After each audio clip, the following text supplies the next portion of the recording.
नमस्कार विद्यार्थी मित्रांनो, डॉक्टर सुशील स्पॉटलाइट या आपल्या यूट्यूब चॅनलवर तुमचं सर्वांचं स्वागत आहे. या लेक्चरमध्ये आपण रीइन्फ्रँचाइज द फॉरगेटन वोटर या नावाचं जे आर्टिकल आज आलेलं आहे द हिंदूला, हे खूप महत्त्वाचं आर्टिकल आहे. इलेक्शन कमिशन रिफॉर्म्सबद्दल याच्यामध्ये बोललं गेलेलं आहे. मायग्रंट वर्कर जे आहेत त्यांचा मेन एक इश्यू याच्यामध्ये आहे, तर त्यासंबंधीचे आपण महत्त्वाचे मुद्दे जे आहोत ते डिस्कस करणार आहोत. तर बघूयात द हिंदूचं हे एक महत्त्वाचं आर्टिकल.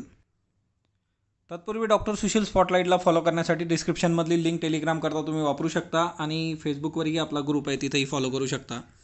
तर आता याच्यामध्ये एक महत्त्वाचा मुद्दा जो आहे की इलेक्शन कमिशननी ज्यांचं वय 65 आहे, ओके, आणि 65च्या वर आहे त्या लोकांना पोस्टल बॅलेटनी मतदान करण्याचा अधिकार दिलेला आहे. कारण हे जे वय आहे ते कोरोना व्हायरसची लागण होण्यासाठी जास्त प्रोन आहे. आपण बघितलेलं आहे कोरोना व्हायरस करता जे काही ओल्ड एज लोक आहेत त्यांना रिस्क जास्त आहे, आणि लहान मुलं तर वोटिंगमध्ये लहान मुलांचा काही संबंध येत नाही. 18 वर्षाच्या वरचे सगळे आहेत, त्याच्यामुळे 65 वर्षावरील लोकांसाठी पोस्टल बॅलेटची सुविधा दिलेली आहे.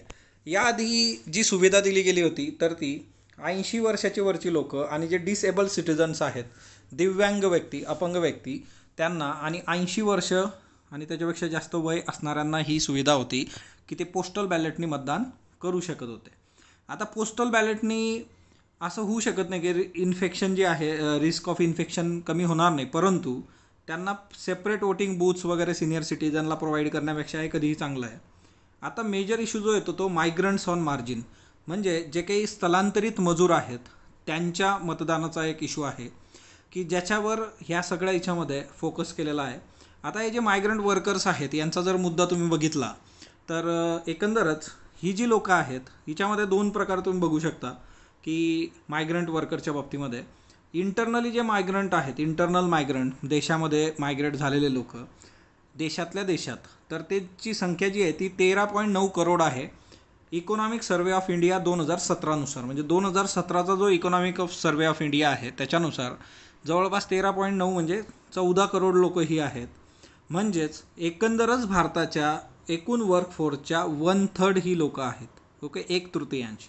आणि याच्यामध्ये जे आहे की इकॉनॉमिक लाईव्हलीहूड असेल किंवा साधी गोष्ट आहे की त्यांना जॉबसाठी मोठ्या प्रमाणावर हे स्थलांतर आहे.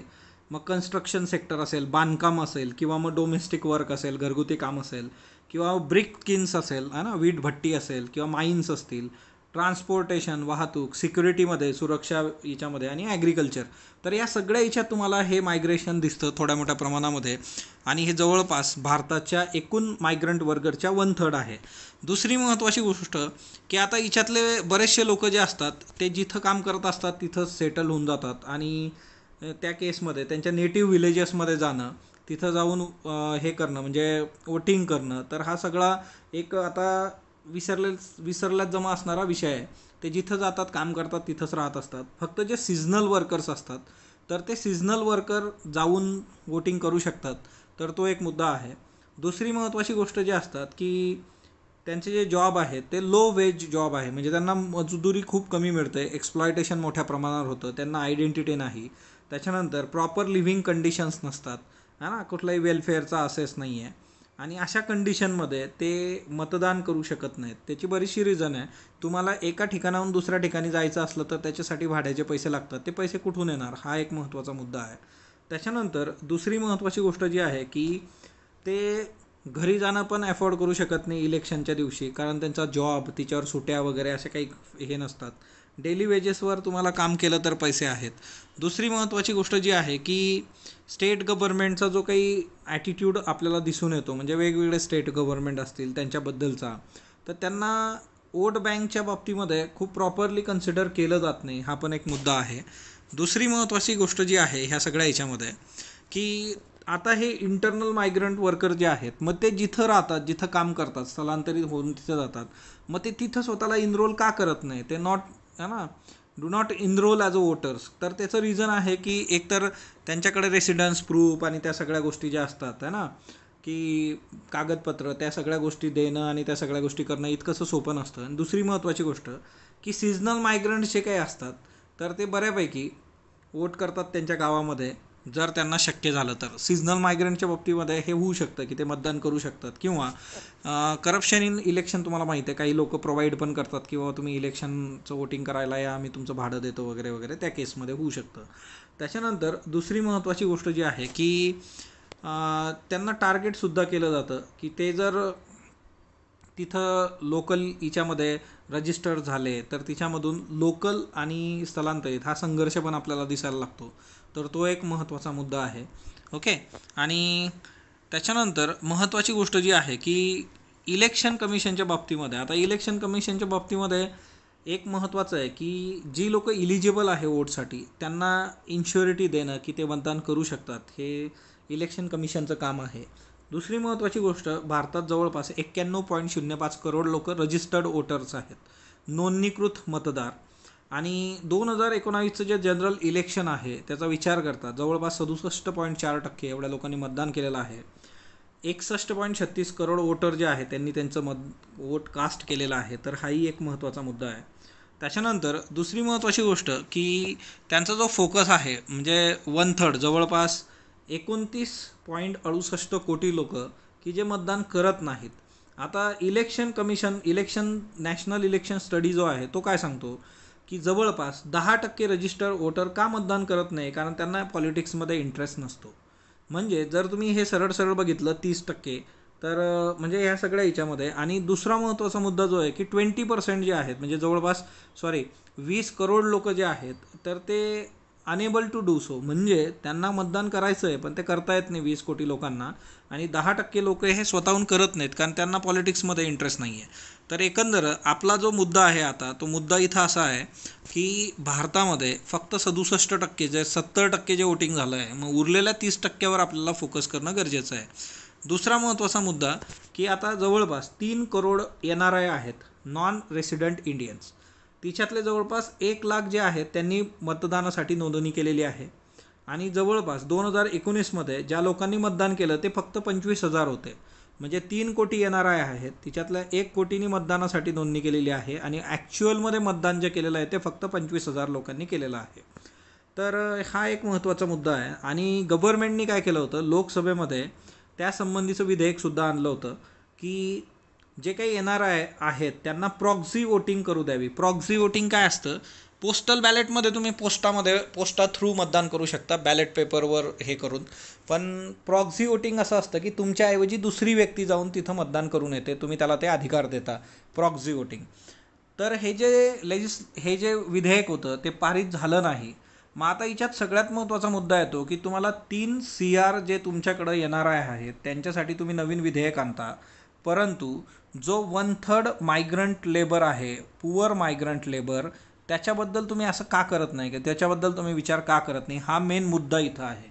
ओके. त्याच्यानंतर आता आपल्याकडे दुसरी कुठली सिस्टीम आहे का, एखादं मॉडेल आपल्याकडे आहे का, तर नक्कीच आहे. Electronically transmitted postal ballot system, ETPBS.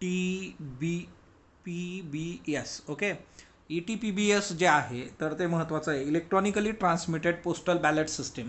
तर हे मॉडेल आपल्याकडे आहे. सर्व्हिस वोटर जे काही असतात, गव्हर्नमेंट एम्प्लॉई जे घरापासून दुसरीकडे जॉब करत असतात त्यावेळेस वोटिंगच्या याच्यामध्ये, तर ते याच्याने मतदान करतात. Electronically transmitted postal ballot system. आता याच्यामध्ये क्लासिफाईड सर्व्हिस वोटर्स असतात बा. सर्व्हिस वोटरबद्दल मी एक पोस्टर मध्यंतरी टाकलं होतं आपल्या ग्रुपला, 2-1 दिवसापूर्वीच आहे, तुम्ही बघून घ्या बघितलं नसेल तर. क्लासिफाईड सर्व्हिस वोटर म्हणजे कोण, तर मिलिटरी पर्सनल. आता यांना प्रॉक्सी वोटिंगसाठी हे असतं, म्हणजे ते त्यांच्या घरच्यांना सांगू शकतात आणि त्यांचे नातेवाईक वगैरे त्यांच्या याच्याने मतदान करू शकतात. दुसरी महत्त्वाची गोष्ट आहे की इलेक्शन कमिशन आता प्रयत्न करतं आहे की आधारला लिंक करून वोटर ID बेस तयार करायचा आणि त्याच्यामधून देशात कुठेही तुम्ही जो इलेक्टर्स आहेत ते त्यांचे वोट कास्ट करू शकतात किंवा मतदान देऊ शकतात. Aadhaar link voter ID based solution शोधतं इलेक्शन कमिशन. ओके. तर ते फ्युचरमध्ये होईल आणि त्याच्यातून बऱ्याच लोकांना हा स्कोप मिळू शकतो. त्याच्यानंतर दुसरी महत्त्वाची गोष्ट जी आहे की एकंदरच या जे मायग्रंट वर्कर्स आहेत त्यांच्यासाठी गोष्टी फॅसिलिटेट केल्या गेल्या पाहिजेत, तर तो खूप महत्त्वाचा मुद्दा आहे.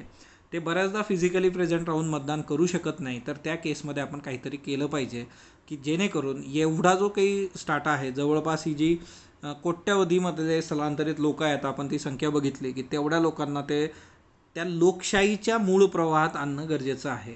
त्याच्यानंतर दुसरं महत्त्वाचं म्हणजे काय की आता कोविड-19च्या याच्यामध्ये गव्हर्नमेंटनी वन नेशन वन रेशन कार्डचं ही कन्सेप्ट समोर आणली.